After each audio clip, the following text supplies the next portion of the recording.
Welcome back to the Analog Dungeon. Here's part 3 of The Lost City. So the players can progress forward despite these blocks that have kind of failed to prevent the passageway from getting blocked.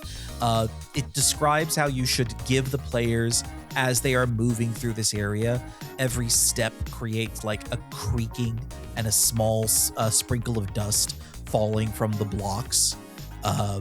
Just to try and like reinforce like you're crawling through a very small and narrow passageway through very unsteady material.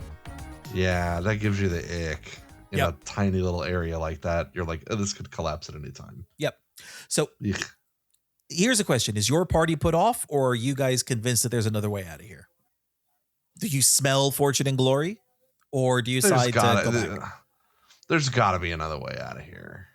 So I at least give it the good old college try. There you go. Said the Joker to the thief, there must be some other way out of here. And sure enough, back right across where you came in, that first secret door, there's another secret door.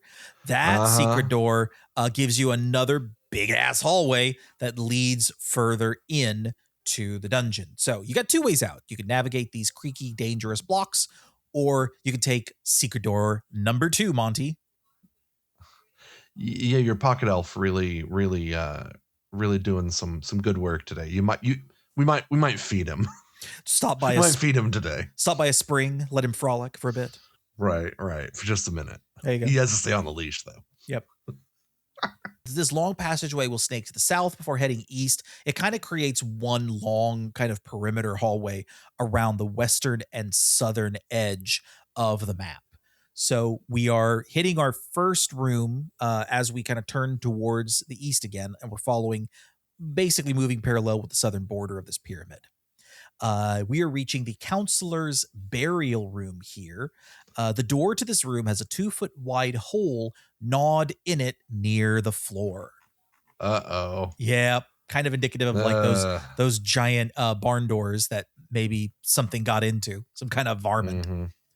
Painted on the walls of this room are scenes of a throne room with a man giving advice to kings and queens. In the center of the room lies a wooden coffin. Large holes have been gnawed in the side of the coffin. You got to think like dire rats or something. Yeah, these are actually not dire rats. However, they are giant shrews. Okay. Giant shrews. Yeah. Are just generic dire rat. It's we couldn't get the licensing for dire rats. What's the next best thing? Yeah. Giant shrews. Unlike dire rats, shrews largely blind and need and these giant shrews rely on echolocation to see. So it's not like players waving torches in the room are going to scatter them the way that they might giant rats. Instead, these giant shrews have made the coffin that's inside this room their lair. Anything else that was in this room has been stolen and is long gone. The shrews will go hunting out through the door they buried in the door. Otherwise, they will wait until they sense something nearby with their echolocation, and then they will attack. They get initiative first because they're so quick. It says here that their ferocity is so great that any character of 3rd level or less attacked by them must save versus death ray or run away in fear. Wow. Yeah. It also says a silence 15-foot spell will blind them, because if you drop a silence spell on that coffin, they won't be able to see anything because they rely on echolocation. Right. Huh. That's very clever. I would not have thought of that, but that is a great point, and keep that in the back of your mind anytime you have to deal with like dire bats or something. Be like, oh, silence, DM, they can't see me anymore. Interesting. It's just you have to be really careful. There's shrews, right? So you walk in here, and if you're not cautious, you lift that lid of that coffin. You come to me today on the day of my daughter's wedding. You dare bring this in? I have not seen that movie, though I do know from that guy on TikTok that just does like random movie facts while he's walking around town. Yeah. That character is a variety of shrew known to be like pound for pound the deadliest animal on Earth because it's actually quite vicious and extremely small. Yeah, and that must be where this came from. Oh And yeah. there are some shrews that are venomous. We used to have shrews. Our cats would kill them and leave them on our doorstep. I know shrews. I know echidna are venomous. I didn't know shrews were though. Yeah, That's interesting. some I shrews didn't even are. know there were Some shrews in I didn't even know there were shrews in Arkansas. To be honest with you. um there are, I think it's the northern short-tailed shrew, if I am remembering correctly. I hope I'm not mixing those up with voles or with other like more kind of mole-ish creatures. Uh huh. But either way, small rodent, and yes, venomous and quite nasty, which is where probably this little factoid of, yeah, giant version of this coming at you the size of a Doberman. Hell, you'd run too. Yeah. Yeah. Fair. All That right. is fair. Another use of a giant rodent that's not a rat. Yep. So from here, there are about four more rooms you can kind of come across that have other parts of the burial process and other members of the court buried here. One is the actual embalming room where all of this takes place. Sure. Sure. Inside this room, there are intelligent ghost-like creatures, shadows. This is kind of early on when shadows are being introduced. Shadows Hmm. will drain strength if they Yeah. succeed on hitting you. They cannot be affected by sleep or charm. They can only be hit by magic weapons. So perhaps only a magic sword, either borrowed from one of our previous faction groups or found elsewhere in this place, could allow you to actually destroy the shadows in this room. Or if you've got some spellcasters, maybe you lugged along the entire first level spell list of our 12 Yeah. True. magi. Yeah, it's interesting to run into a monster that can only be hit by magic weapons, and we really haven't run into any magic weapons. And being levels 1 to 3, the chances of you having a magic weapon, so this could be pretty gnarly. And this is where, if you are like, if you have the factions supporting you, they have some magic weapons. If you decided to go Hmm. gung ho on taking all the factions Okay. out, you probably would find some more magic weapons. Uh, I Gotcha. definitely know the sword wielded by Pandora, the leader of the warrior maidens, is magic. There is a hidden magic weapon that the leader of the Magi has kind of kept in a secret trapped chamber. And I think that there may be one in and around the Brotherhood of Gorm. So there is like potential. If you decided to eliminate all the factions, you might be fully equipped on an arsenal, but that's kind of like, win more. You're already doing well enough by killing them all. If you could Right, take all of yeah. them, what do you need the magic weapons for? And at that point, if you've taken out all the factions, doesn't that de facto make you the heroes of the city below? Yeah, maybe. Right? you I mean, you know took out a threat, what they would consider a threat to their, their blacklight party they've been having for the last 100 years. the high priest of Zargon and their fanatics show up. We just want Hmm. you to know that we have been watching you with great interest. Your efforts thus far have been rather amateurish. We'd like to see if you want to go pro.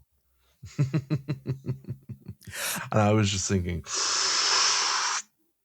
thanks, bro. Oh, yeah. Zargon said, hit this. Zargon Chaos works out because you just planned to, you didn't plan to kill them, but they're like, hey, man, everything the universe provides. That's right. The universe provides, man. We needed these lame guys gone, and then you show up and took care of them, man. Praise Zargon. Hey, Zargon, hit that Zarbong. All right. So Definitely has a Zarbong, the for sure. Zarbong is now canon. Yes, the Zarbong is canon. It's got the bowl has little tentacles coming off of it, for sure. The Brotherhood of Gorm discovers that their face masks, they've been turned into bongs. Oh, that's right. The leader of their group, brothers, we must take care. I believe we may have been infiltrated, and there's just a sudden gasp around the room, and then one of them begins coughing uncontrollably, and smoke is billowing out from behind the mask. I like to imagine that that's what Zargon brought to the people, was the ability to make a bong out of anything. Right. Brother Tokenocus, what is wrong? Oh, nothing. Slowly drawing a weapon. Yep. All right. So also around the embalming chamber, in the embalming chamber itself, there is a potion of invisibility as well as a chest with 3,000 gold. The hell is that doing here? Just hanging around? This is dropping it. Yeah. I don't know if it's oh, you know what it might be? There isn't a mention of this, but it might be that I would imagine they'd be copper pieces if they were being placed on the eyes of the dead, Oh yeah. But it's weird that there's just a chest of $10,000 just sitting in the funeral home. Right, and not in a mattress where it belongs. Right. At least if all the other modules we've gone through have anything to say about it. Yep. Nearby, there is a room for the lady in waiting to Queen Zenobia, her burial chamber. Nothing of note there. Man, they have buried everybody, and everyone has their own little chamber. Here's the gardener. Here's the accountant. Here's the accountant's roommate. Yeah. It's wow. Pharaohs were buried with just literally everyone. Yeah. But they were buried with all their... But they needed people in their people afterlife. in the afterlife. Right. Right. Is the thing. But here it's everyone's got a room. And that's kind of interesting. Yeah. And also, how weird would it be for you to be like, oh yeah, I just got a new job. They created this new position at the court of King Alexander. Yeah, I'm the official assistant huntsman. And there's a guy behind you with a measuring tape measuring. I'm oh, do we get a uniform? It's no, I'm just measuring you for your coffin that we're going to go ahead and pre-make. Yep. As we dig out your burial chamber that you will be that will be next door to the huntsman. It's maybe let people just be buried with their families. Yep. Let's not the job is great and all, but it's way more important to the king than it is to the person actually doing it. We're taking a brief jaunt over to Wikipedia for ancient Egyptian retainer sacrifices to see how full of crap this old idea of ours is. And in Egypt, it says retainer sacrifice only existed during the first dynasty from 3100 BC to 2900 BC, slowly dwindling and then eventually dying out. A lot of our knowledge of this is hurt or hindered by, guess what? Looting during the early days of archaeology. Oh yeah. Yep. Oh yeah. All the plundering that you're our... currently doing is going to make it harder for dungeon archaeologists of the future to understand just what the ancient Synodicians were really doing down here. Although I don't think they'll have any trouble understanding the next room, the slave burial room. A room full of skeletons. Bones lie in piles on the floor, covering it so thick it is impossible to walk across the floor without walking on bones. Yep, they killed off household slaves belonging to various individuals buried in the pyramid, and they threw the bodies in here. So I guess since it is technically underground in the pyramid, it is considered buried, but it is still kind of out in the open. Oh, yeah. I mean, they definitely took no care and crammed all those bodies in this room and just left their remains in here, as opposed to, embalming and creating coffins and covering the walls with art and or doing anything. Yeah. We've established the Synodicians kooky, also pretty fucked up and problematic. Yeah. Well, I mean, especially King/Pharaoh Alexander. Right. Because this would have been his, which would be the Synodicians before they became high priests of Zargon. Right. Before they tripped the fuzzy light fantastic. Exactly. Yeah. These are from the days of King Alexander. The next room you'll come across is the Chamberlain's burial room. painted scenes of a man signing documents and organizing tax collection. This guy was like the best employee of the month every single month, so much so that they painted his work life inside of his tomb. How bad are you in the hustle culture? Like, how down bad are you for the grind that you're Right, like, right. bury me with my pocket protector, bury me with my workstation.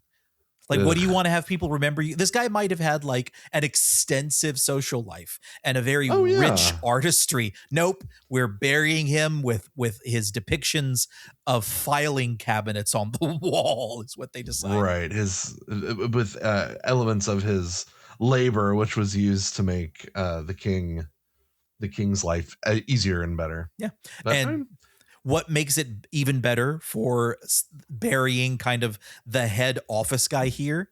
6 office zombies. oh, hey. There are 6 zombies in the room. They're just standing around. They look like Synodicians, except they have obvious wounds on them that would have killed a normal person because they Right, are in fact already dead. right. Um, The zombies. I was wondering if we yep. were gonna get undead. I mean, undead really sort of not counting the shadows that we got and Well, the we've hit Pepper's shadows. ghost. We've hit Yeah, ghouls in the other yeah, chamber trying to yeah, eat the yeah, true. mummified body, but you haven't hit like the Walking Dead, right? You haven't hit shambling masses Right, of zombies and ghouls and skeletons. I mean, we've just hit ghouls, and then there were right. shadows. But on the other levels, Mhm. you have a lot more active like people happening. So Sure, they it, would take care of it. It wouldn't make sense if yeah, you leave one room and in the next room there's 4 Zambos just hanging around. yep. There is one other chamber of note before we get into kind of the central chambers, and that is the chamber of a very surprising or interesting character. You go into this like kind of bottom right corner of this chamber, the southeast corner of this pyramid level, and you will find an elaborate jeweled coffin in the center of this room. Next to the coffin is a worm like creature, 9 feet long and 3 feet high. We're testing our monster ecology again. It has many legs, and its mouth is surrounded by 8 tentacles, each 2 feet long. This is a carrion crawler. It can paralyze people, which requires like a cure light wounds spell to get rid of the paralyzation effect, or it'll wear off after some time. The jewels that are on the coffin are worth 300 gold. There is a body inside the coffin, and searching the body, you'll find something maybe a little unexpected: a set of lockpicks. This is a master thief from during the reign Huh. of King Alexander and Queen Zenobia, who stole a place near the king and queen's burial chambers in the afterlife. He exchanged his own coffin for that of the very rich nobleman who was supposed to be buried in this room. So, Master Thief Yeah, who stole somebody else's burial plot. not only their burial plot, imagine this from a like, pyramids and afterlife perspective. He's like, I'm stealing this guy's ticket to the good life in the afterlife. Oh, okay. So this is a very much like we are buried with everything you need to the afterlife if you're rich in this world and you're buried with a bunch of cool shit. In the next world you have all that. I was just I figured like you couldn't assume that, but I guess that does sound like that's And the there's way not this necessarily, is. yeah, there's not necessarily a ton of information that's kind of reflecting that. It just may be like, well, you're in a pyramid. What else are pyramids for, right? Yeah, fair, fair. So because of that, the fact that there's a master thief, you probably wouldn't be able to figure anything out about like this little tidbit from history unless you somehow got to talk to someone who was alive back then, like a ghost, Right. or used a like I don't know. I don't remember if there is a spell or ritual for early D&D that allowed you to speak with dead, but a speak with dead There spell is. would be absolutely hilarious here. There is definitely a speak with dead spell. And so that would probably be where this information would come out. Yep. I'm just still trying to figure out how you steal somebody else's burial plot. Well, Like, I can see if somebody stole it for him. yeah, he had their coffins switched.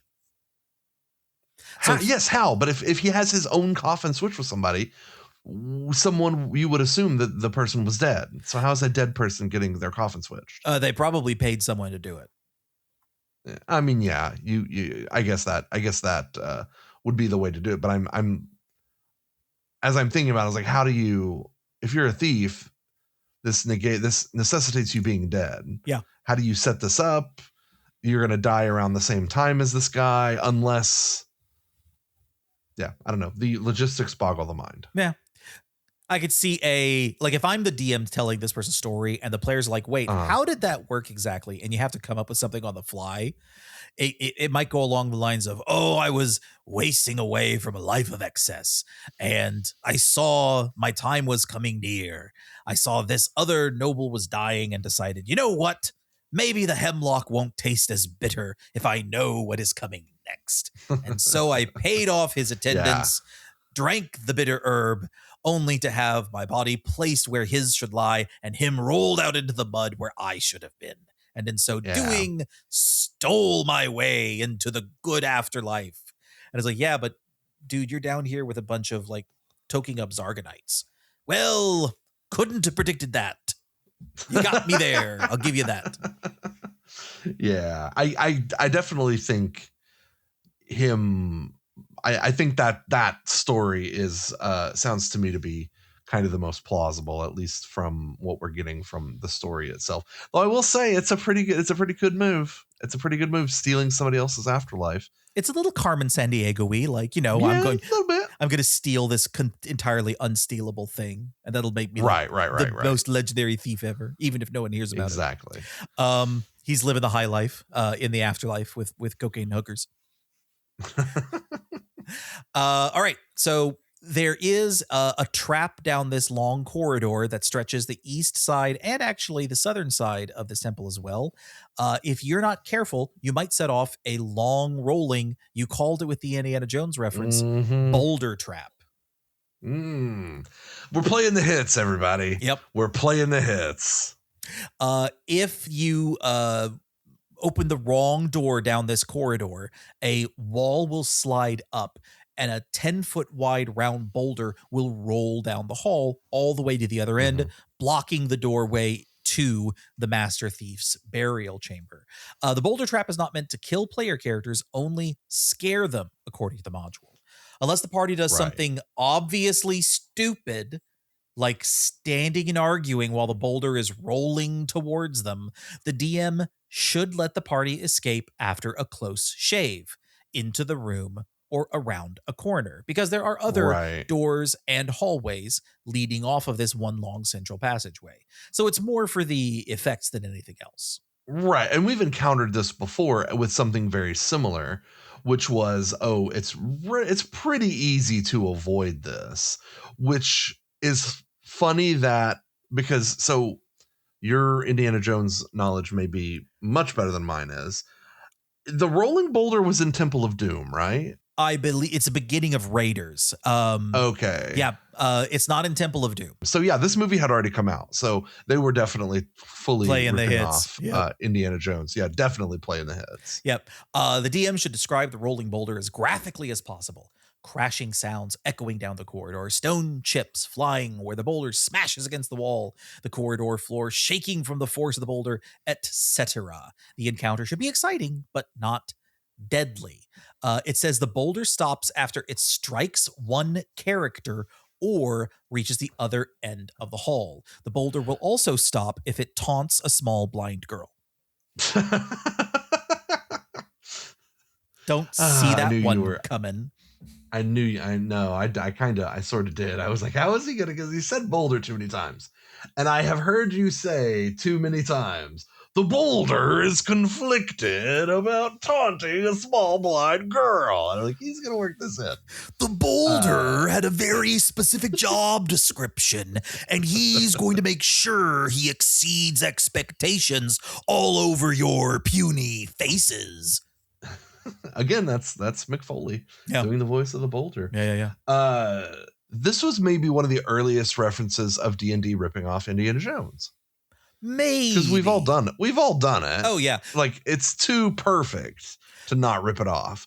The weight on the thing, and then the way the traps work. The yeah, 100%. We've all done it.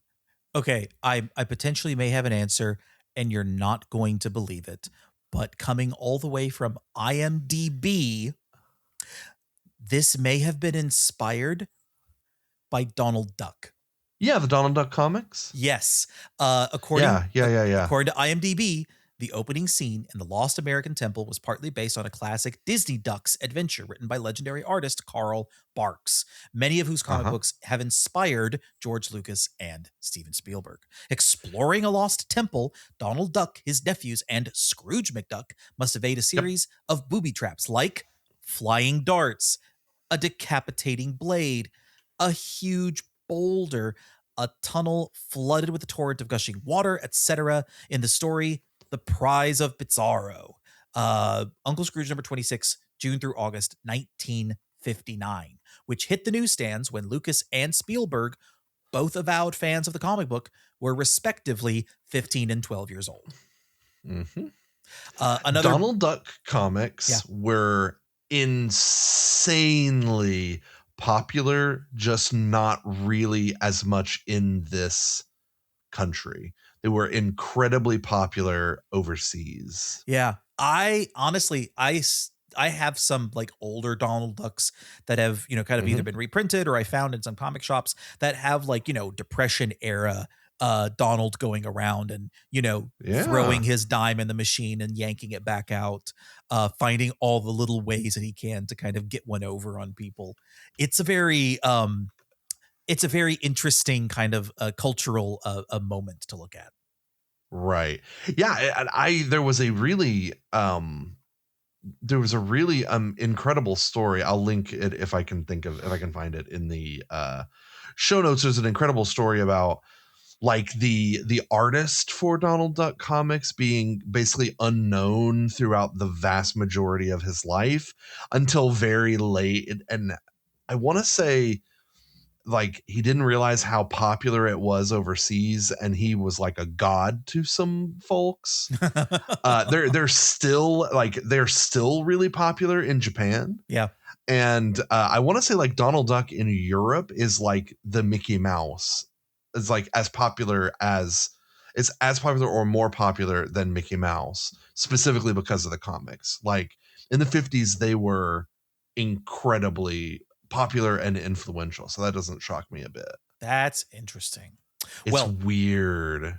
after we get past our rolling boulder nostalgia trip, there's Yes. a couple of more kind of outer tombs to deal with. One is the captain's burial room all the way at the top. There is a mummified body inside. Grouped around it are 9 skeletons holding swords. The mummified human is wearing plate armor, holding a halberd, and standing at attention.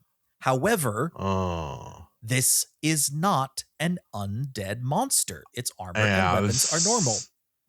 The skeletons are undead, though. They will attack the are party they? as soon as Okay. yeah, the skeletons will absolutely All go nuts right. defending this guy. But nah, it's Gotcha. just a mummy, but its plate armor is real, as is the halberd. So once you're done Yeah. dispatching those skeletons, our Harryhausen skeletons are finally here. We can deal with them and then loot the armor off of their former captain and move on. There is, let me see, you can find a magical sword on this level in a nobleman's burial room off in a corner. There is painted on a large wooden sarcophagus is the picture of a warrior in armor, and squatting on each side of the sarcophagus are large apes with white fur, which are somehow alive.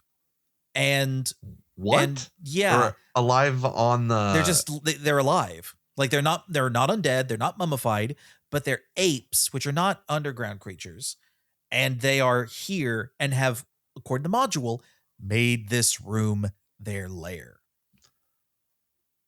When okay, module, yeah, go home. when You're you're drunk. drunk, you've been hit, you've been hitting that Zarkush a little too much. That's right. You're a little Yeah, Zargon, this if you know what I'm saying. yes, they've taken a turn here. There shouldn't be just rando apes in your pyramid. That mm, I mean, I know this is fantasy, but Okay, High come Priest, hear on, me out. guys. Hear me out. Hear me out. Hear me out. Just hear me out. Hear me out. White apes, right? Sure. And the High Priest is like, what did you call me? But no, it says when the room is open, the apes will beat their chests and threaten the party. If the threats are ignored, they will attack. White apes Wait, will they'll threaten the party? yeah, dominance display, right?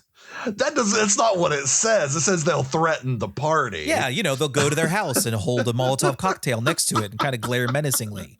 They'll wave a job application at them, They'll just start speaking. Quit this life of adventure and get a real job. Get out of here. Stop disappointing your parents.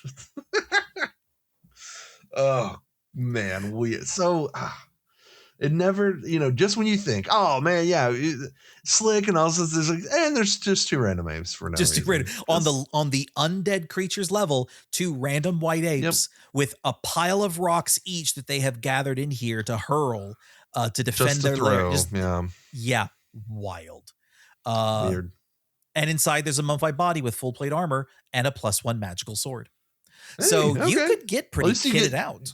I was gonna say, if you have, you definitely have more than one fighter. Yeah, considering it's a party of 6 to 9, 6 to 10. Yeah. Yep. So hey, you got two big clanky boys now. There are some. You were complaining about the lack of giant rats earlier. There is a giant rat lair here. Okay. You come across a room that looks empty except for an odd-shaped mound in a southwest corner with rustling and faint squeaking noises coming from the mound. There are 10 3-foot-long gray rats that have made a nest in the corner of the room. Each giant rat has a 1 in 20 chance of having a disease because public health care needs more support. Right. Character bitten by a diseased rat must save versus poison or be infected. The disease has a 1 in 4 chance of being fatal in 1 to 6 days. I'm very curious does that mean you do a 1 in 4 chance every day? I think it means there's a 1 in 4 chance that you're gonna die in 3 days, and there's just a big countdown over your head. Otherwise, I love the idea of fatal diseases like this in D&D because you just don't get it now. Like there are diseases, but it's understood that almost certainly going to be able to take care of it at some point. But the fact that you could just be going through a dungeon doing the thing, and then it's like you're okay. We finished the adventuring day. Everyone beds down for the night, and then everyone gets up. So it goes, okay, everyone. Get your characters together. Let's get Steve, not so fast. I have some bad news, bud. So your character died. You're like, wait, what, overnight? Yeah. So he had a disease and it was fatal in 3 days. And that was 3 days ago. Yeah. No sign whatsoever. Yeah. No signs at all. It's just, he has the dying disease. The disease. What are the symptoms? You die in 3 days. You just happen to roll that 1 in 3 chance of being asymptomatic. Right. What's it called? Sand syphilis. I don't know. But eventually you could get something out of this. There's 300 gold and 4 500 gold piece gems hidden. Oh, shit, yeah. In a corridor to the west that you can get to by kind of figuring out the tunnel that's underneath their mound. Wow. So clearing all those, we kind of have circled around the center of this tier. And doing so, we have been looking for what we care about the most, right? Which is either a way down to the lower levels or the tomb of the king and queen themselves. Right. I mean, we've had the tomb of literally everyone they have ever met. And so where's the tomb with I want the king, I want the queen, I want whatever sort of bullshit is haunting their tombs, and then I want all of that sweet ass treasure. Right. So very likely they would be in the most guarded place in the tomb, right? A place that you would want to ensure is protected and sealed off maybe. You got to go back to Yeah. that corridor with the blades, and you got to climb through those very precarious rocks. Oh, gotcha. Yeah. Well, I mean, okay. Fair, fair. So the blocks were intended to 100% block off the burial chambers of Queen Zenobia and King Alexander. They didn't quite do the job, which is why there are a couple of little cracks waiting for either your halflings and dwarves to kind of make their way through, or for the rest of the Mhm. tall people in the party to really kind of squeeze and shift their way through. There's a section halfway in this stretch of like 4 square corridor where you have to pause and start like in very, very close quarters, moving the blocks around and clearing rocks and rubble out of the way. Mhm. You can imagine like you're clearing a 2 foot space by taking the stuff out, the material out from in front of you and using it to backfill behind you. Right, right, right, right. So you make your way through and you find yourself in the central part of this tomb. Uh, on one side, Queen Zenobia's burial chamber. On the other side, King Alexander's burial chamber. But blocking the way into them is a false tomb. When the players first get to this, they will open a door into a central room. There are 2 large sarcophagi beaming with golden highlights. One sarcophagus is marked Alexander, and the other is Zenobia. Surrounding the sarcophagi are a number of large wooden chests. The room is littered with broken objects: 2 smashed thrones, a broken chariot, smashed pottery, broken weapons, and torn clothing. Piles of bones cover the floor. On the walls is a mosaic showing famous events from the reign of King Alexander and Queen Zenobia. This is a false tomb built Uh-huh. to fool grave robbers. The bodies inside the sarcophagi are actually those of royal servants. The real burial chambers are to the left and right of this room, and their entrances are hidden with secret doors. Smart. I was gonna say, if these are this well hidden, the nice thing about it is at least you know that they're intact. So if they've gone to all of this trouble to create this elaborate, uh-oh, guys, the Tomb of the King's already been robbed. Guess we're too late. Better turn back, sort of surprise. Yeah. Then we may have some levels coming up.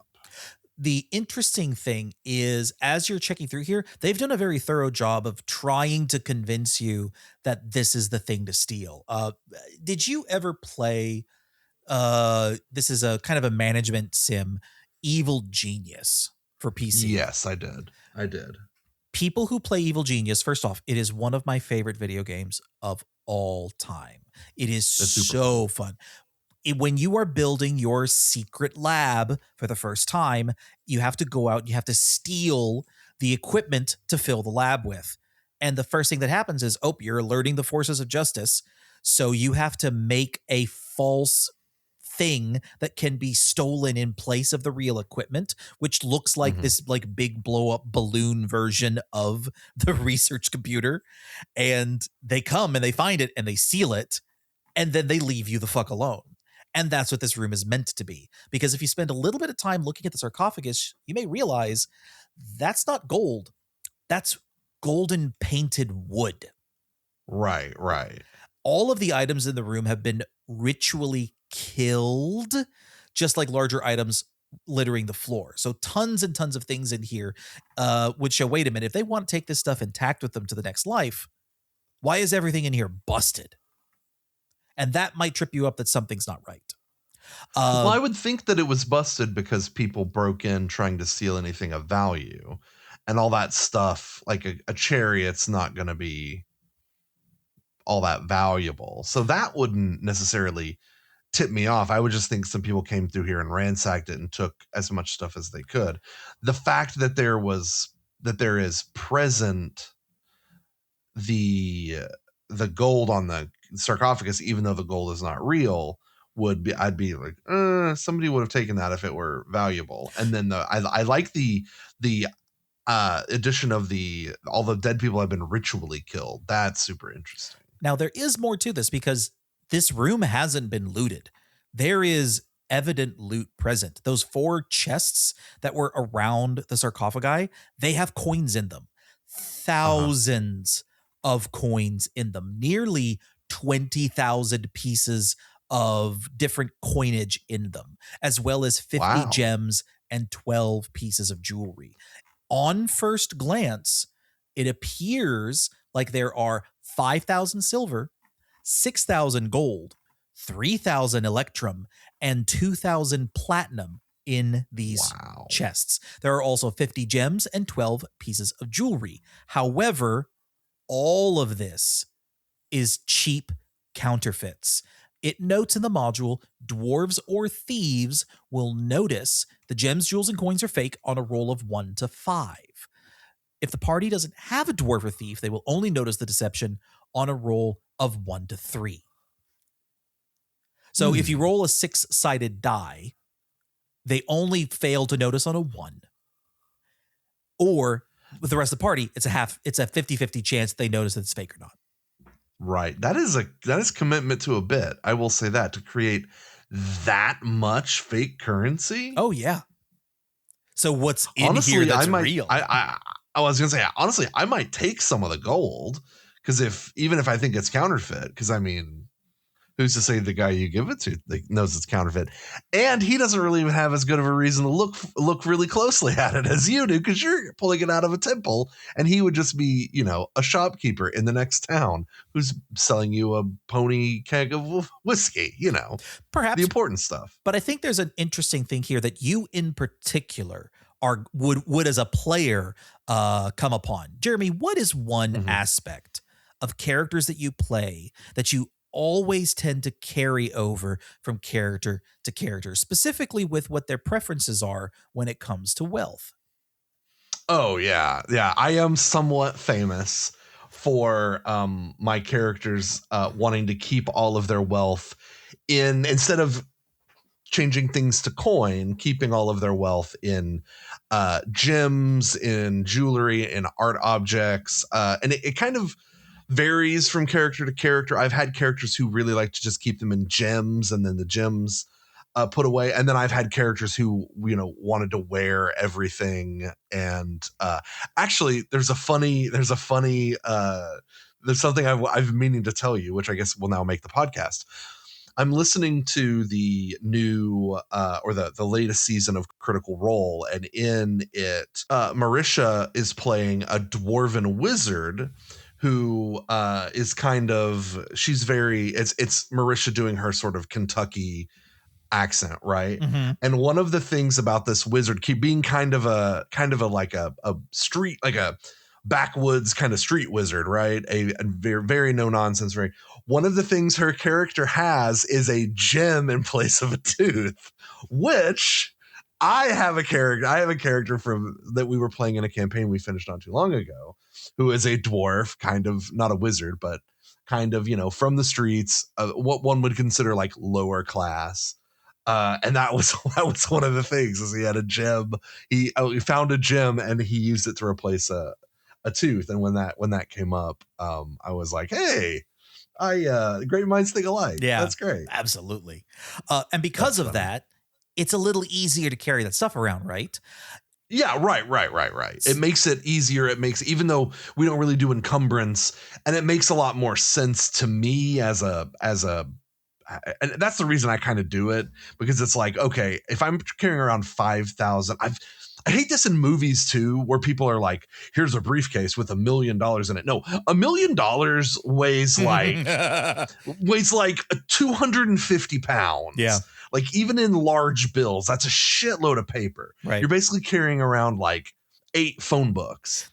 And so like that has always sort of bothered me. So yeah, my characters tend to carry things around, and it's easier. In my mind, it's easier to whip out a ruby that's worth 400 gold than to have 400 individual pieces of gold in a giant sack that is stuffed into your portable hole or wherever you stuff things. And we are in a dungeon crawl in the old Right. days of D&D. Right. Even in let's say more updated versions of this. I think that caring about encumbrance and the sheer quantity of coinage here, when you've been 3 or 4 days out in the desert trying to Oh, find yeah. any place to get to, there may be a bit of consideration like, this is a hell of a lot of stuff to carry around. There may be something That's too true. that like, do we really want to, carry this many thousand gold? Well, it's in chests. We can lock the chest. But while this conversation is going on, your other Okay. party members might have decided to start like something doesn't right. This doesn't pass the sniff test. We need to Right. check around a little bit. Parties tapping on the wall using a hammer, wooden pole, or similar object will notice hollow sounds where secret doors open into the hidden corridors. If the party cannot open the secret doors, they can try to break them down. It will take several turns.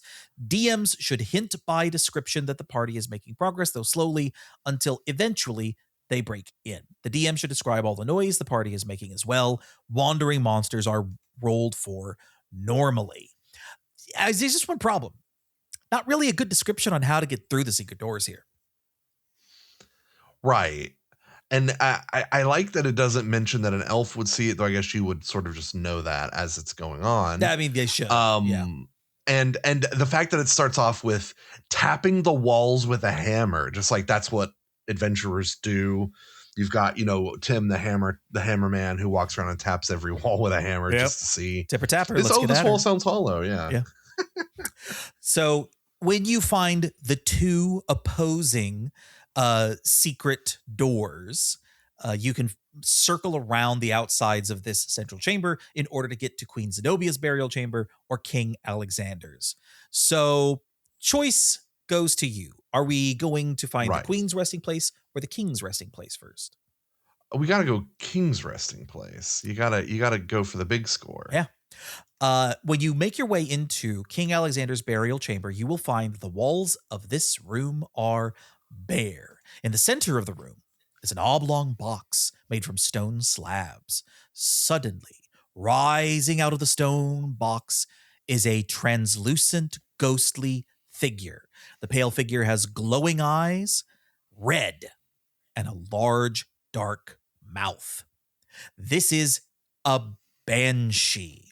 And according to this Mm. module, the banshee is a new monster. I believe the nation of Ireland would disagree Disagree. with you. Yes. The Yeah. banshee is apparently getting its debut in the Lost City, according to Tom Moldvay.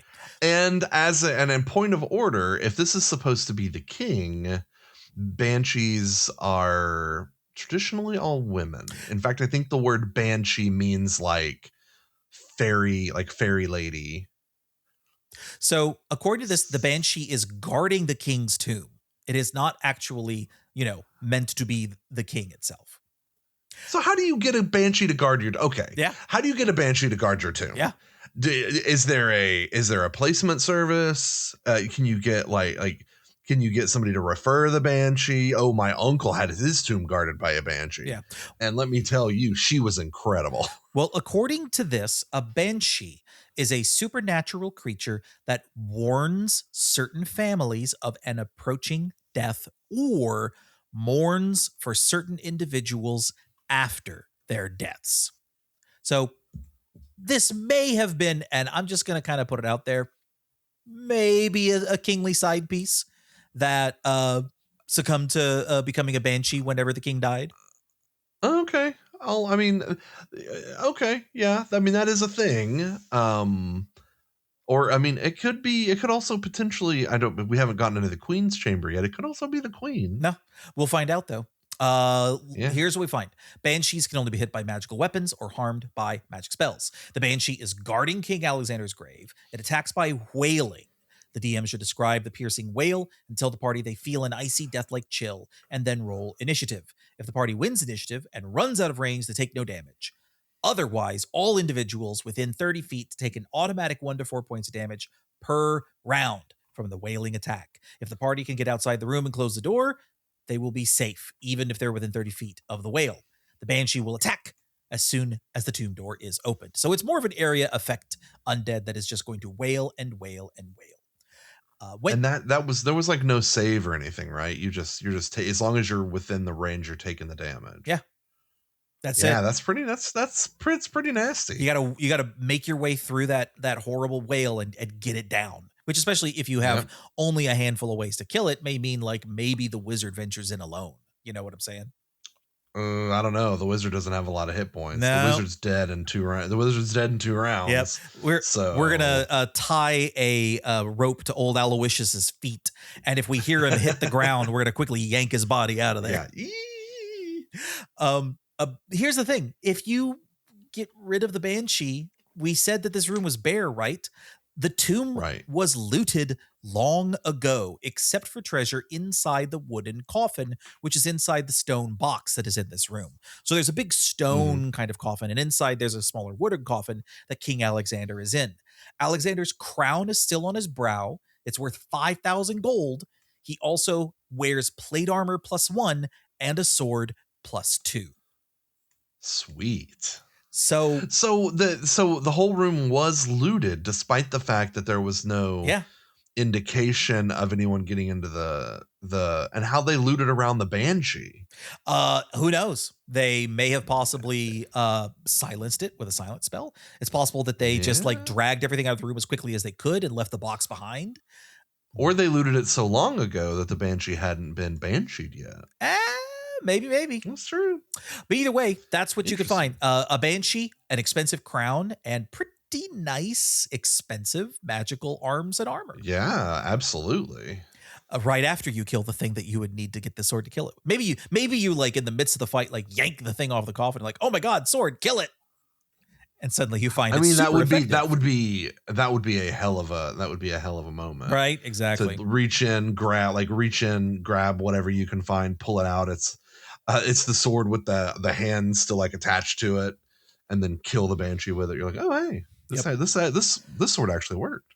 So now we're going across the way to Queen Zenobia's burial chamber.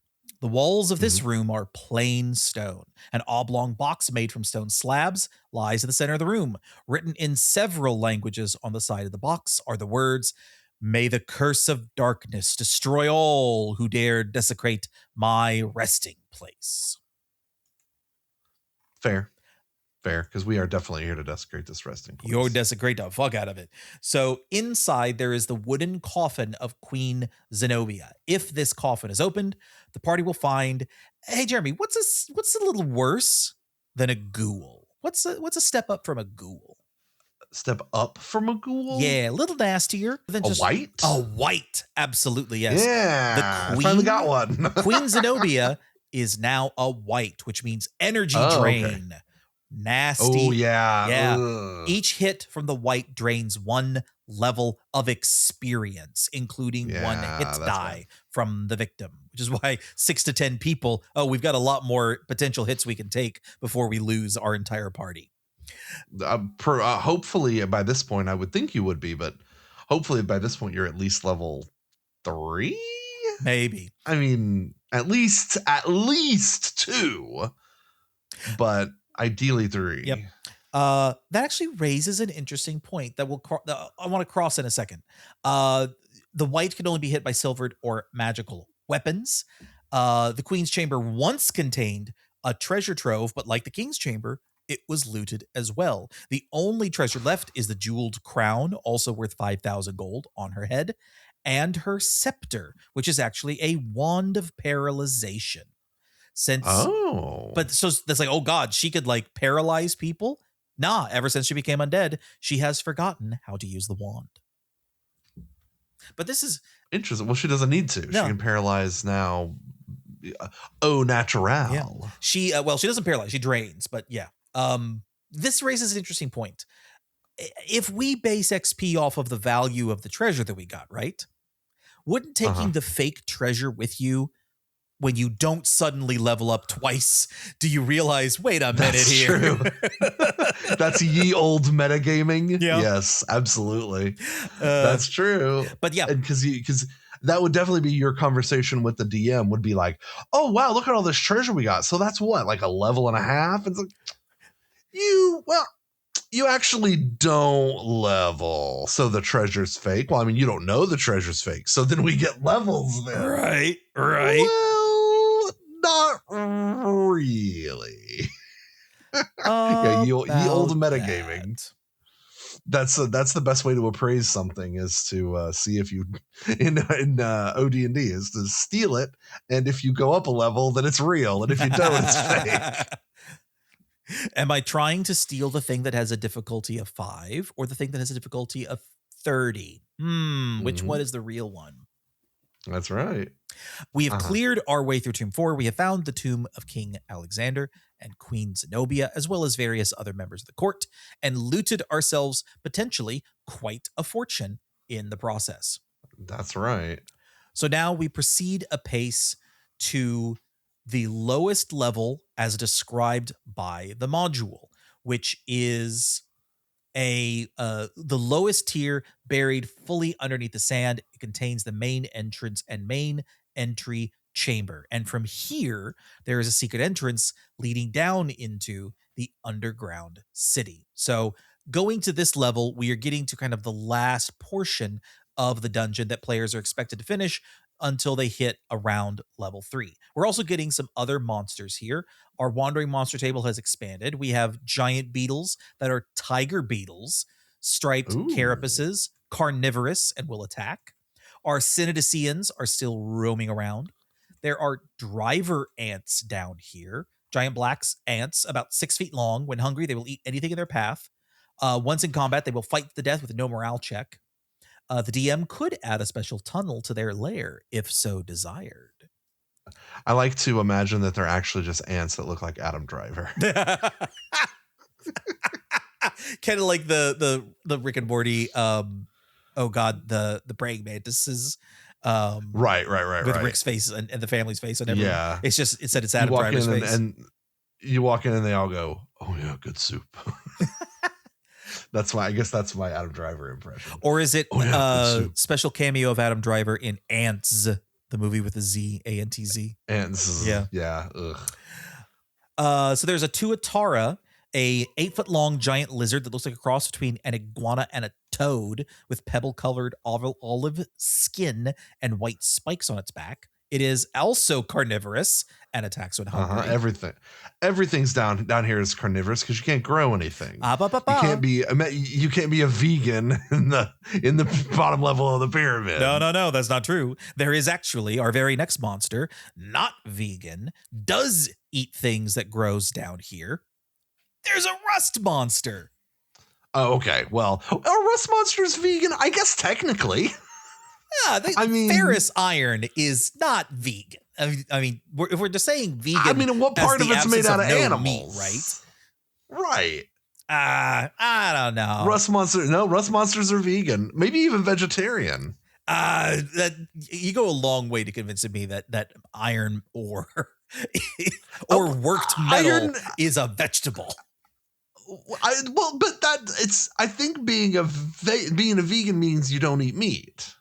I'd have to look into that. That's something that I will admit to not having a deep enough understanding of, Fair. that I will personally choose to explain it to myself through research rather than have it explained to me by others. Official position of the podcast, rust monsters are vegan. Rust monsters are vegans. Rust monsters are vegan. Though they're not obnoxious about it. This is important. Rusty the Rust Monster would never. Rusty the Rust Monster and his entire litter. Remember, kids, pack up on your spoons now. We're going to go ensure that ethical animal laws are being passed at the state capitol. That's right. They have their little, instead of the little baggies of Cheerios, they have a little baggie of teaspoons. All right. That deep Rust Monster lore. Yeah. The rusty lore is getting more and more entrenched as we speak. There is also, this is a monster ecology that I don't think you could possibly ever get, and I'm going to tell you what it is, and then you pitch me what this monster is. Okay. Okay. This is a Thoul. Thoul. What is a Thoul? I'm thinking insectoid for some reason. I remember Brack from Space Ghost, Coast to Coast. Yeah. That is a Thoul or a Thoul. Brack. His species, yes. Is Brack the one who sang Pickup Truck? I just That I drive don't my know. for. Oh God, that brain rot is that old Adult Swim Yes, brain that's rot. that old brain rot. Yeah, Thools. Nope, further away. Not insectoid at all. You Okay, got any not other guesses? insectoid. Yep, Thule. Oh, so it's a big scary ghoul. a ghoul is part of this makeup. Yes. Wait, it's part ghoul? How can you be part ghoul? Ghoul You kind of would takes ask that. over. There are. This is a magical combination of a ghoul, a hobgoblin, and a troll. This is a turducken of monsters. So it says I that mean, Thools look like hobgoblins. The party will think that these Thools are hobgoblins until they attack. And when they're hit, they have to save versus paralysis, which is like a ghoul's touch. And Thools regenerate lost hit points while alive, thanks to their trollish blood. After Thools are hit, DMs add 1 hit point at the beginning of each combat round. These Thools serve the priests of Zargon and will hunt for prisoners to take back to the underground city. so it's a ghoul, but it's alive. It's a ghoul, hobgoblin, and troll that's magically combined. So it's some kind of this feels like the kind of thing that would be a Resident Evil monster, you know? Yes, at least from the way you've described it, it definitely does feel Resident Evil. It's gonna have that. It's gonna like you're gonna see teeth. Right. Like teeth are gonna be a thing. Like imagine a hobgoblin that is hooked up to a table full of tubes and troll blood comes pumping in one side and then there's a sudden injection of like a ghoul bite and it's Essence or like whatever. you Yeah. know it's stumbling on the table and straining against the machines and the heart monitor is going crazy and then it goes flat and the thing crashes down and then suddenly its eyes pop open yellow and it Yeah. rips all the stuff off and gets up and that's a Thule, Gotcha. which sounds a little Huh. too like interesting and hardcore and heavy metal for our sunglass wearing, koosh smoking, skateboard Right. Right. wielding Tony Hawk adherents that we have Yeah. decided the Right. priests of Zargon are. But you know they gotta have some heavies around to take care of them. Yeah, you need people. You well, and that's that's the rule, right? You The rule of Thule. you would. Hey, you walked into Ugh. it. I just don't leave free points on the table. Oh, that's fair. All right, so we're going to start our exploration of this level in the probably like the main area, the chapel itself, this big central chamber that all the other stuff radiates off of and around. This is a big room, possibly the biggest that we have seen in the entire place thus far. A large Uh-huh. room, obviously a place of worship. On each side of the broad chamber are rows of high-backed wooden benches.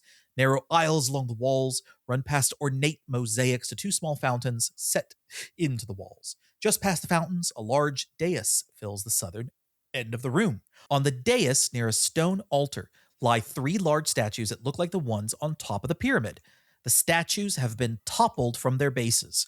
A man and a woman stand near the toppled statues and talk softly to one another. They wear brightly colored clothing and small bronze fox masks. Both have red hair, and there seems to be a resemblance between them, despite the fact that, they're wearing masks. Right. Yeah. What's the resemblance? That they're I mean, both I guess wearing masks. the exact same masks and the exact same rainbow colored clothing. Yeah, I would. Yeah, Yeah, I brightly guess colored anyone would clothing and resemble. red hair. And I assume it's like, Yeah. they both have red hair. Clearly, there must be a Clearly. resemblance. I mean, there aren't that many redheads in the world. Once again, so, pissing off possibly the entire nation of Ireland. I don't know. yeah. So these are actually were-foxes that are disguised as Synodicians. Were-foxes are, in the module, a new type of lycanthrope. Well, no shit. Who's ever heard of a werefox? Well, nobody until Tom Moldvay brought them the good news. Right. So I remember when we were going through the green cover of Palace of the Silver Princess, and it really, when you were talking about it, it really felt super convoluted in places, and that's what werefoxes that's what the sentence "where foxes are disguised to look like Synodicians" made me feel. You're like, this is a Was brand new like, sentence. yes, that has never been said before, and I don't know that I fully understand where foxes. I have a pitch for what exactly that's supposed to be or feel like. And so hear me out. Let's go with the rest Okay. of the description first, as they're described here. Okay. Since this is apparently Sure. the first time that like D&D or DMs might be getting this, right? And I think as Right. we Right. Right. describe this, I think we'll figure out why the lycanthropes. Um, so yes, werefoxes disguise as Synodicians to better hunt for treasure and supplies. Werefoxes are a new type of lycanthrope. Each werefox can try to charm a person of the opposite sex in one round. This ability is like a charm person spell, but only lasts a day. Werefoxes can charm up to 3 times per day. These werefoxes may bargain with the party or try and charm them. They will try to trick the party out of as much treasure and magic as possible. They will not take risks they can avoid or fight stronger opponents unless forced to because they're wily, like a fox. It's a fucking pun. It's a pun-based monster. Yeah. I reject your pun-based monster module. No. I'll put up with a lot of things, but a pun-based monster in this module I will not stand for. That's ridiculous. They rely on their wits to survive. If attacked, they will turn into foxes to fight or escape. If hard pressed, they may turn back into human form and surrender. The werefoxes will lie, cheat, and bribe the party if necessary in order to survive. They are carrying 3 pieces of jewelry worth a total of 3,000 gold, a +1 magical sword that casts light on command in a 30-foot radiance, a helm of alignment change, and a potion that they don't know what it is because they haven't had time to test it. It's actually a potion of levitation. So wild. Yeah. All right. Here's my pitch, right? Uh-huh. Werewolves, sure. Lycanthropes, werewolves, wolves are a threat. Yeah. Yeah. But we also had in a couple of modules that we've discussed now, right? Forest Oracle, the scroll of protection from were-tigers is like, where the hell did that come from, right? Foxes now. So this is before the internet, right? Yeah. Well, yeah. I think we might be looking at the author's barely disguised fetish if we're talking about potentially the inclusion of furries here. Okay, yeah. If you move into that vicinity, then yeah, this is not the anthropomorphic, animalized. Yes, this is our fursonas that we have brought into the adventure. Yeah. No, I can feel it. Yeah. Now, no, I would sign off on that. I'm being clear. I'm not saying that Tom Boldvay is a furry. I'm not saying that. What have we devolved to? We're like, I'm not saying that furry culture is but I'm saying the same way. Sure. That like there's it's just something about Lola Bunny. It's like right. Yeah. This is the 80s. I know. Think of the different various forms of and 70s forms of entertainment or whatever's happening. I'm just saying. Putting a couple of werefoxes that are there to charm the pants off of their others. And it says here that the lady fox gets the sword, right? I think it's someone. I gotta check. When did the Adventures of Robin Hood, the animated one, come out again? That would be in the. It's got to be the 90s, 60? Right? No. It's way earlier than that. Not Errol Flynn Adventures of Robin Hood, the animated. No, I know. Yeah. I know what you're talking about. It was not the 90s. 1973. Yeah. It was way earlier than that. I'm doubling down. I'm going to absolutely put all my chips on Werefox. I think someone had an awakening from Robin Hood and came here and said, by God, I'm bringing it in. Well, I will say this. I did a little quick Google about the author of this module, Tom Moldvay. He did create several anthro races, such as lupins that are dogmen and rakasta, which are catmen. So we brought in werefoxes. We've brought in stupid, sexy cat people. We have our doggos. I feel vindicated. Yeah, I mean, you may not necessarily be wrong. No, And you know what? No shame from this not at all. podcast. Not at all. In fact, like if we're asking, well, where the hell is all this lycanthropy coming from? It's the anthros, and you know what? We stand. Mhm. So, our werefoxes may be like a source of bartering or bargaining. It's possible that Sure, sure. It is nice that the first person you meet in this city is not something you have to kill. like the very and I'm saying that we're starting in the temple. I don't know if this is I'm still a little bit unclear exactly. Right, right. Like there's a Because you set of couldn't really find the door. like there's a set of stairs. Let me check this room again. There's a set of stairs with a hidden guard room. That says nope, the stairs end in a bricked up wall. Like I haven't been able to, as I've been scanning this module and looking through it, I haven't been able to find the entrance that takes you down into the fifth tier. So I don't know if you start the temple or not. But if you Uh-huh. did, yes, running into the foxes, certainly not a bad thing to be able to, start off with, hey, we'll barter and trade, we'll kind of detente a little bit, and then see if we can, you know, maybe get some information and both of us make it out of this better off than we were. Right. Yeah. I mean, yeah, and it's again, it's nice to see this working as a city and not just a big big place to go kill a bunch of enemies because it's been set up as from what we've heard about the worship of Zargon, doesn't it hasn't really felt evil yet. Again, we're dealing law versus chaos. Sure. And so it would be weird if you rolled down here and then we're just monsters hanging around everywhere. It's not a shooting gallery, right? It's not just Right, like right. pop-ups everywhere and you just got to keep blasting. Uh Sure, and all of the factions, like, they all have their storage units down here. yeah, So, clearly, but I'm interested to see the rest of it. right? It's a little more Fraggle Rock, a little less like I don't know, Yes. solo leveling. That's what I'm trying to think of. Very kind of grittier dungeons are where you get killed kind of thing. Um so Gotcha. yeah, from here there are 5 exits that leave this room. One in each of the corners, northwest, southwest, northeast, southeast. But there is also one main kind of like double long entryway that leaves the chapel and heads towards another big and kind of obvious room. Would you take the big obvious exit, or would you potentially check out one of the 4 other exits, Jeremy? If you're leading your Let's go party, big there you obvious. go. We need to figure out what's what down here before we go squirreling off into the side passages. Or foxing around and finding out. Yeah, mhm. So, On thin ice, Jones.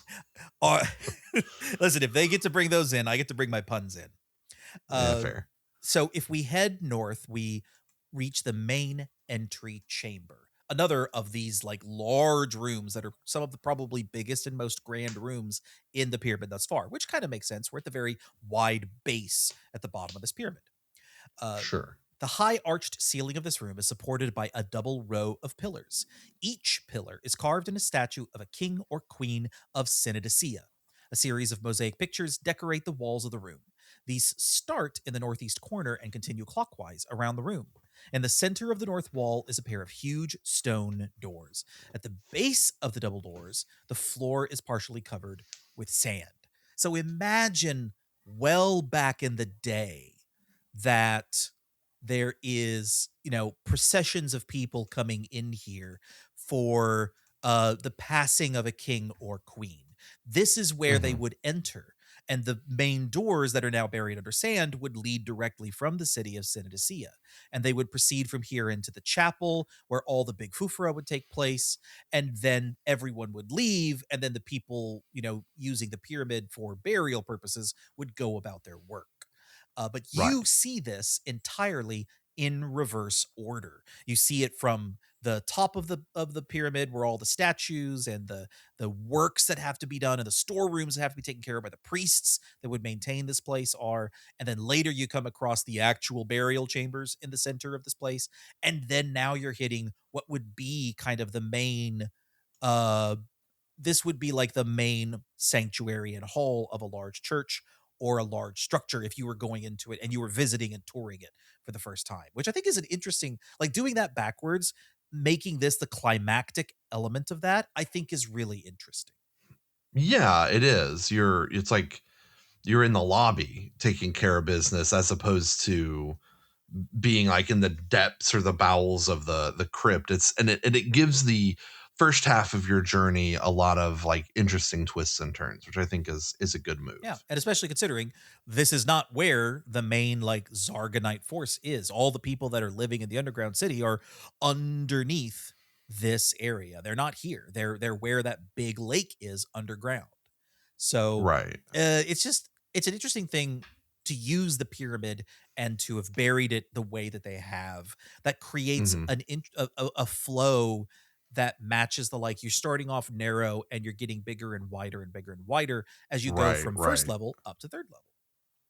Right. It's very heads up. So the mosaics that are around the room can provide a history of Synodicea, beginning with a tribe of squat, heavy browed humanoids with crude stone weapons who worship a lizard headed god, which may or may not be similar to some of the masks that the Zargonites are wearing. Sure. There is a large band of tall, black haired people battling the humanoids and taking over their hunting grounds. A village rises from the scene of the battle. In the arid lands around the villages are fields of grain and vast herds of cattle and sheep. We are progressing through our Sid Meier Civ eras, Yes. Yes, it's the opening cinematic for every Civilization game. right? Um, Boromir is telling us about pottery. Right. Yeah. Yeah. Yeah. Took me a second. Okay, that Yeah. was good. Yeah, God, I played the shit out of Civ Oh, I 6. know you did. And hearing him in those every time he'd build a wonder, which is often. I can't not build wonders in Civ. I don't know why. I know it's not optimal. I do it anyway. It's fun. Yeah, or every time you get every time you research a tech. Oh, that's such a good pick. Jeremy going for the culture win every time. Oh, all the time. It's hard not to win. I would accidentally win culture trying to do other things. Yeah. Those blue jeans, man. You're right. Those blue jeans is success. Right? The blue jeans and rock bands, baby. Yeah, baby. A great leader arises in time of need and gathers the villagers into an army, destroying an enemy army of snake headed humanoids. The Okay. victorious leader is crowned king, thus founding the line and the rulers of Synodicea. So they worked for it, you know. Yeah, they this wasn't, at least one of them did. Yeah. The other scenes include the stone city of Synodicea built on the site where the village stood. There are scenes showing the splendors of the kingdom at its height, as well as the births of King Alexander and Queen Zenobia, and then the building of the Great Pyramid. It depicts slaves digging under the pyramid, uncovering the foundations of a prehistoric temple. Remember the snake headed god that we talked about? Yeah, yeah. After this occurs, King Alexander and Queen Zenobia die, and they're buried in the pyramid. Sometime later, the worship of the old gods, Gorm, Usamagaris, and Matarua, are replaced by the worship of a large humanoid with many tentacles. Right, right. Zargon the Baked.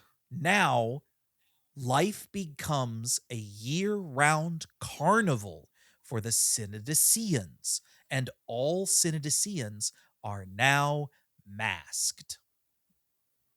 Uh, So the mask is a carnival a thing. little It's bit, not. probably. Yeah, okay.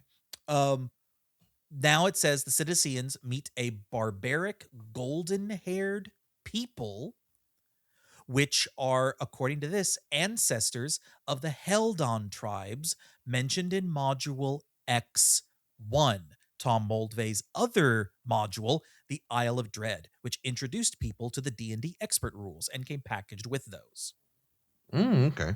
And the very last picture is not a mosaic. It is a crudely painted sketch which shows the tribesmen looting Synodicea, the very last thing that occurred before they were driven underground. Because they could no longer defend themselves, because they were no longer keeping up with any of the things of civilization. They Right, they stopped getting up and doing their calisthenics and making their bed, and instead they stayed up all night playing video games and eating Doritos and smoking the ganja. And they forgot how to fight, and then they were overtaken by golden-headed barbarians Yes. Well, who ate their Wheaties and said their prayers, actually, brother. yep, yep, That's right. They're all Hulk Hogan's. I yep. love it. So there is room on the wall for pictures, but the space is blank. The huge Sure. doors could open outward, but they're blocked by sand and cannot be opened. There's no treasure here, just memories. Well, not your memories, but somebody else's memories. But who painted that stuff? Who kept this going? Well, if you are looking around, you will find a secret entrance. There is a secret trapdoor here, which leads down to the underground city. So this room does contain an entrance that players can follow down into the underground city, which we'll describe later after we get through this tier. But this says that the party can find this door only if the dungeon master is continuing the adventure past the upper pyramid. So this entire upper pyramid is meant to be finished as part of this adventure, but this place, that's where you could kind of seed where the players are going next.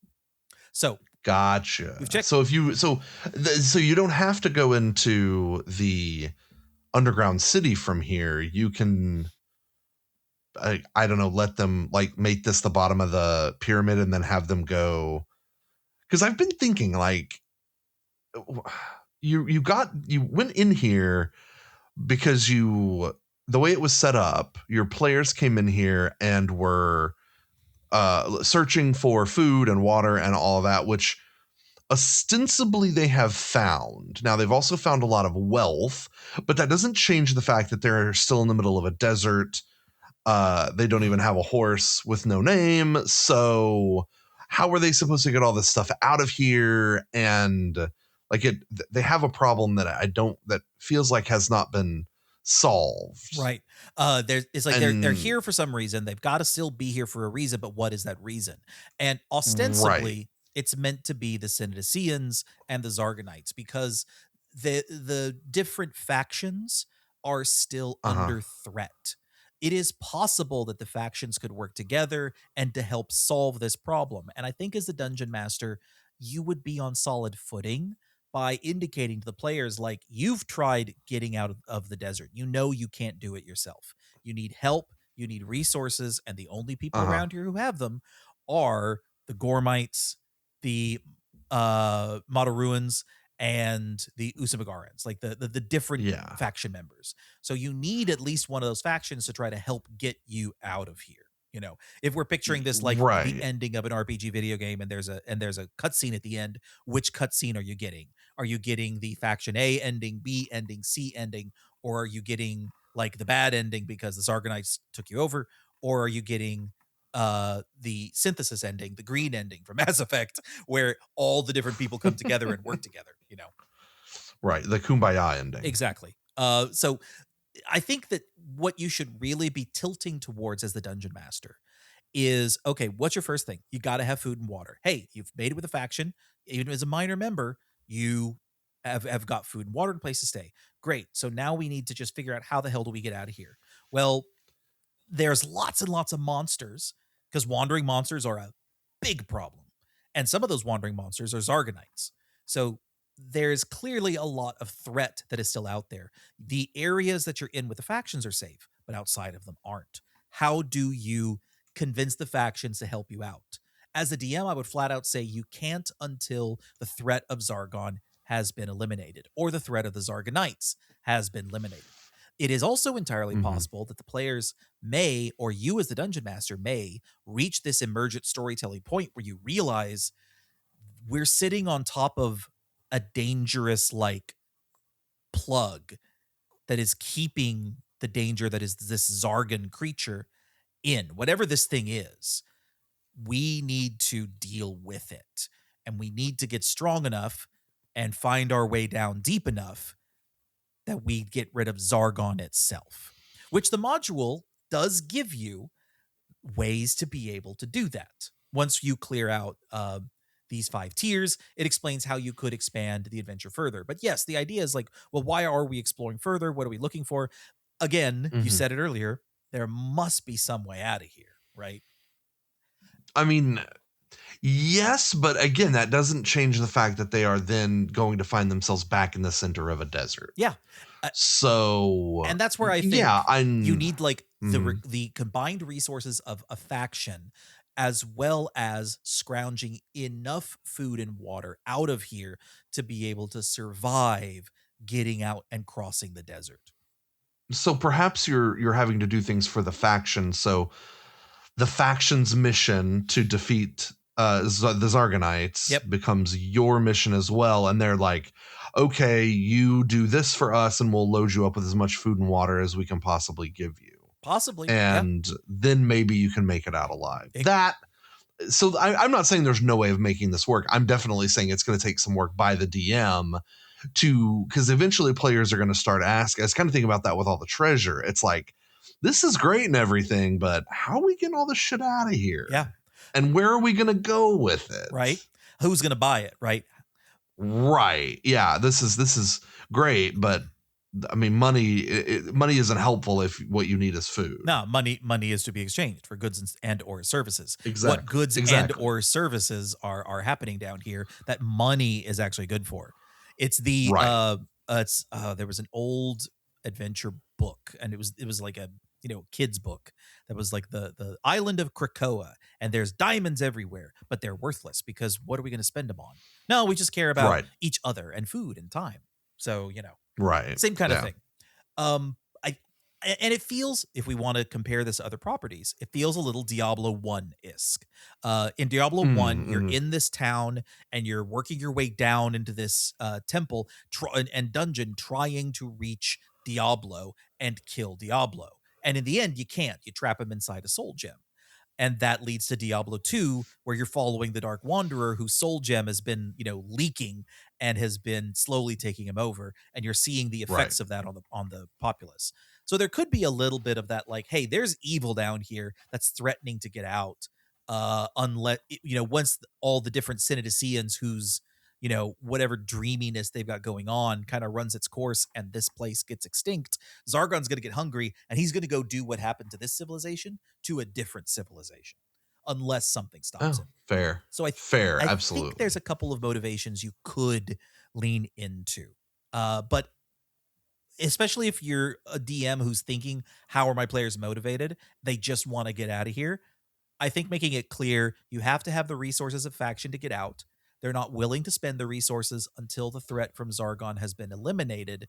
You need to go far enough in dealing with the threat that they will load you up with enough food and water for you to make the trip successfully. And I think that's Right. the safest way to give them a hook. It ends up being a relatively simple transaction. Yes. They don't have any reason to give you all you need to leave unless you do what they need, and what they need is for you to figure out a way to deal with these Zarganites because they can't. Right.